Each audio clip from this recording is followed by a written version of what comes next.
Now, a lot of eyes were on this fight. This is one of those fights where usually if you have two superstars, they're kind of on a collision course, but it gets pushed off until much later in their careers, just because that's how boxing is, right? It likes to prolong these fights, and I think it's to the detriment of the sport. So first and foremost, I want to give credit to Ryan and Tank for getting in there and making this happen in their Ryan's in his early 20s, Tank's in his late 20s, but both in their primes and both undefeated still. So congrats to them for that. But obviously the night belonged to Tank Davis. It was pretty obvious after that second round knockdown that Tank was the better fighter. Ryan really was shy to engage after that knockdown happened. And I think that ultimately he was just coasting until the point that he got finished. What did you make of the fight? Yeah, well, I thought it was exciting. And you're right. It was the most compelling fight that we had all weekend. And there was a lot of fights this weekend. I think there was 2 Bellator events, a one FC thing going on. And, the UFC card that wasn't a major card, but every time the UFC's on, it's, significant.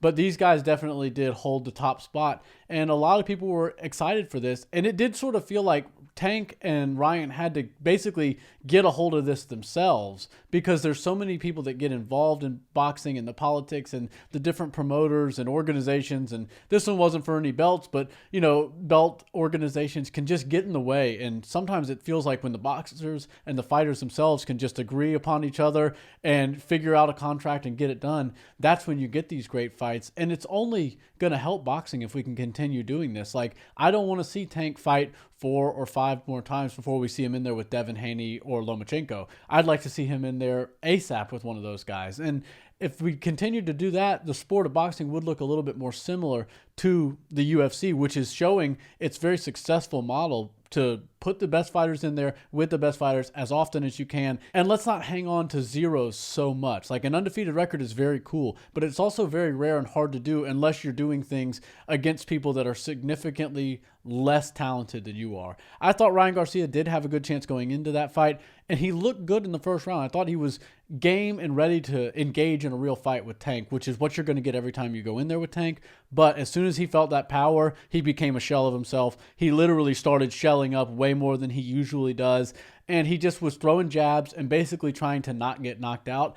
And it almost felt like after he got knocked out, he decided in that moment, I'll just concede to trying to make it all 12 rounds. And that way I won't catch that much slack. But man, a turn of events happened when he did get that body shot, and that liver shot can hurt anybody, and it can really shut you down for a minute or two. But that one seemed to really affect him. And when you see him not answer the bell or not answer the referee, that shows that it really did affect him. And he felt like he didn't have anything for Tank. He wasn't hurting Tank, and that's why he called it a night. Yeah, Tank's, I think there's a couple of things to unpack. One is the rehydration clause. And one thing that we know is you absolutely cannot take punches if you're not fully hydrated like you can, or you cannot take punches if you're dehydrated nearly as well as you can if you're fully hydrated. So did that play a factor? Maybe. Then you have the second round knockdown. And I think Ryan came in with a lot of confidence. He was brash at the press conferences, dressing flashy. He was very much on brand. And the first round looked like that. And I gave the first round to Garcia. But then Tank started to, he times you so well. He's very economical with the shots. He doesn't throw a lot of punches. Most of the time, his opponents will throw more than he does, but the ones that he does throw, he makes them count. And that was a beautiful left straight that really got Ryan's number. And from then, you just saw a 180-degree shift in the demeanor. The body language told the whole story. Ryan Garcia at that point was afraid of fighting Gervonta Davis. He did not want to get hit like that again. You noticed the high guard. You noticed he was keeping his hands home. He was throwing just jabs here and there. And ultimately, when you start to keep your hands too high, it opens the body up. And that was a beautiful liver shot that Gervonta threw. And the night belongs to Gervonta, as I said, and credit to him. He's a great, great boxer. And I don't want to try to kick a man while he's down, because I think Garcia did a lot of things right in the build-up to this fight and taking the fight and all of that. But when you garner the kind of attention that this fight garnered, and you've got, millions of pay-per-view buys, you're talking about lots of money at stake here, I think you need to try a little harder and you need to dig a little bit deeper to get up off that canvas. Now, yes, Tank does have a lot of power, and yes, that was a good body shot, but I mean, let's go back to Tyson Fury, Deontay Wilder. Deontay Wilder sent Tyson Fury to the netherworld, and Tyson was back up 10 seconds later, winning the remainder of that round. Right. If you want to win people over as fans, show them that kind of heart. And I guarantee you, as hard as Tank hits, it wasn't nearly as hard as Fury got hit by Deontay, and he got back up. So that's all I'll say about it, because I don't want to criticize Ryan too much, but I think, and I would have liked to have seen a little bit more heart there. Yeah, we weren't in there to take that liver shot, and when you do get punched in the liver, it's pretty brutal. But we've seen fighters in boxing, fighters in MMA, and basically all forms of combat sports get hit with shots harder than that, and they might get sat down by them, but they're always going to answer the ref. And if they get an onslaught of shots 10 seconds later and that ends the fight, then so be it. But if you don't answer and you kind of just give up, it really leaves a bad taste in a lot of people's mouths. Now, most casuals have never actually been punched, and so they don't realize how detrimental that can be to somebody's energy, to their heart, to their mental, everything. But you do have to understand that these people that paid hard-earned money for it don't want to see you just quit and take the easy way out, which is what it seemed like he did. Now, Tank Davis is a freak. He hits harder than pretty much everybody, and you said it best. He doesn't throw that many shots, but it's quality over quantity with him every single time.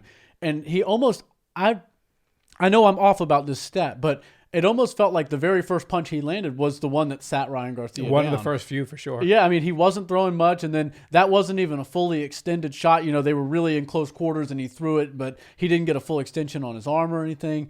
And that probably really stunned Ryan. He was like, okay, this kid's only going to throw one single shot in 2 rounds, and he's going to drop me with it. I don't want to see what happens when he can, start to get his shots off and get his flurries off. And then one thing I'll say about Ryan Garcia, when he was, trying to basically survive for the remaining rounds of the fight, is he wasn't doing what most fighters who fight a fighter in an open stance do.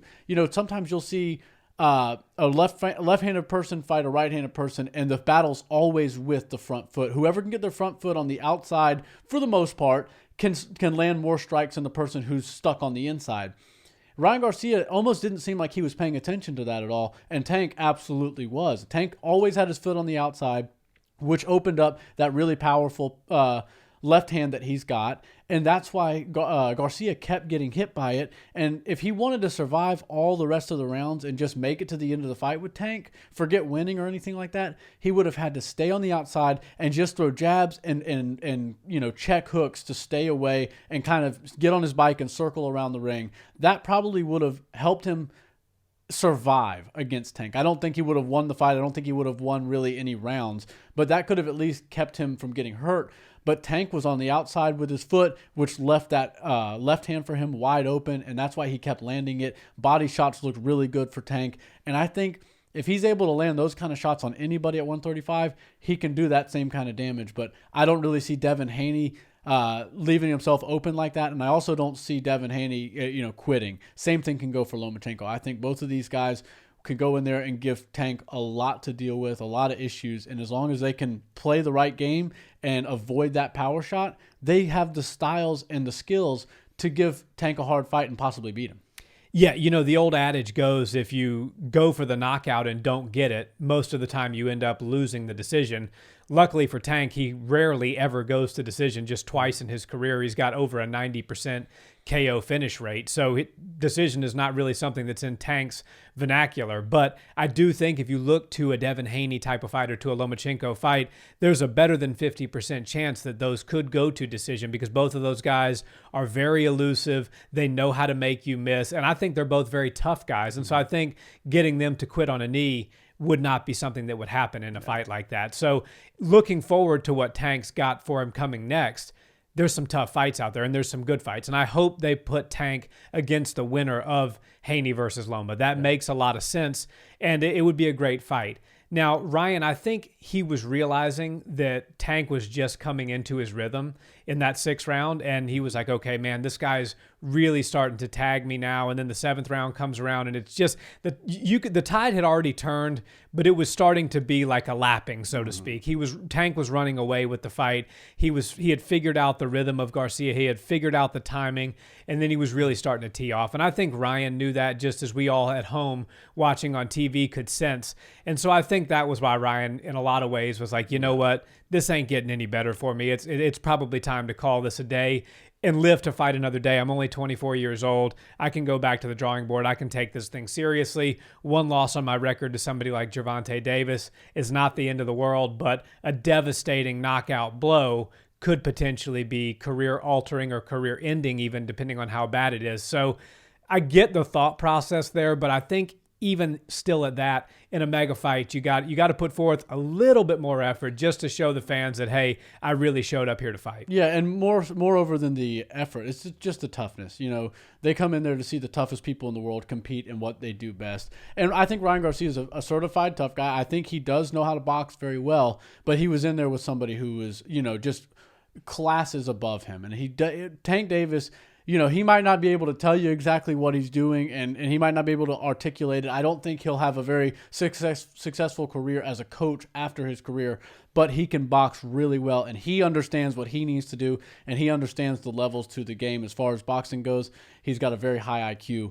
And, you know, Ryan Garcia was always sort of plagued as like, oh, this pretty boy, you know, social media guy who, you know, is getting easy fights. And then he started to show us, okay, he's actually got some real skills. He's not one of those celebrity boxers. He's actually a legit fighter and has won some belts that mean something. He's beat some people that other people and the casuals out there have deemed real fighters. So Ryan Garcia is technically a real fighter.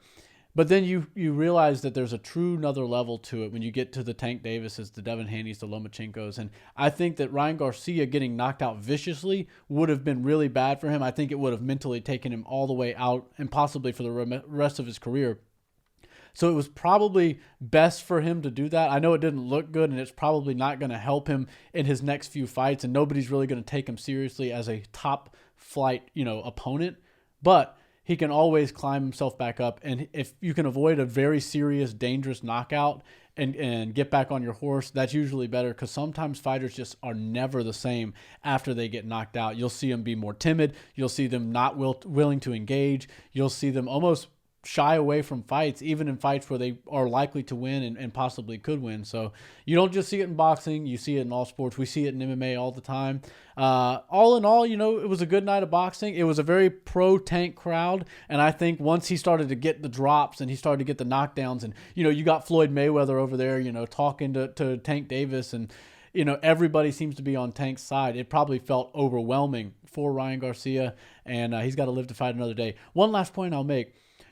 Gervonta Davis sits in the corner and always listens to Floyd Mayweather, who's not in his corner. And I just have to wonder why they don't take one of the guys out of his corner and put Floyd Mayweather in. I mean, his coaches are sitting there talking to him, and he's not paying any attention to them. He's listening to Floyd, who's in the front row. Like, I feel like that's a bit of a missed opportunity, and you probably wouldn't have to pay Floyd 10% of a coach's fee either, because I think Floyd's got it all right. And I don't know. That's just a weird perspective that I had to drop in there. Yeah, no, I mean, you get a few people in your corner. If Floyd's going to be screaming from 10 feet away, why not just have him come in the ring and be your cornerman? It's a perfectly valid point. But you mentioned